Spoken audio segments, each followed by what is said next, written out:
Israeli হামলার প্রেক্ষাপটে Iran সরকার যখন রাজধানী তেহরানে ইন্টারনেট সংযোগ বন্ধ ঘোষণা করেছে, তখন মার্কিন ধনকুবের ইলন মাস্ক সেখানে স্টারলিংক স্যাটেলাইট যোগাযোগ ব্যবস্থা চালু করেছেন বলে জানিয়েছেন।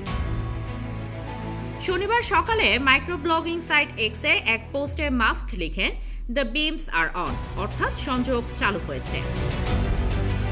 এর আগে শুক্রবার ভোরে ইসরায়েলের হামলায় পারমাণবিক স্থাপনার ক্ষতি হওয়ার পর ইরান সরকার রাজধানী তেহরানে ইন্টারনেট সেবা অস্থায়ীভাবে বন্ধ ঘোষণা করে। ইরানের যোগাযোগ মন্ত্রণালয় এক বিবৃতিতে জানায়, নিরাপত্তা পরিস্থিতির কারণে এই সিদ্ধান্ত নেওয়া হয়েছে।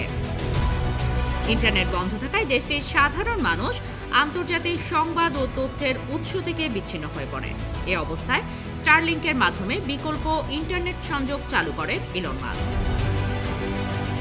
উল্লেখ্য, স্টারলিংক হল স্পেস এক্সের মালিকানাধীন একটি স্যাটেলাইট ভিত্তিক ইন্টারনেট পরিষেবা, যা পৃথিবীর যে কোনো প্রান্তে দ্রুতগতির ইন্টারনেট সরবরাহ করতে সক্ষম।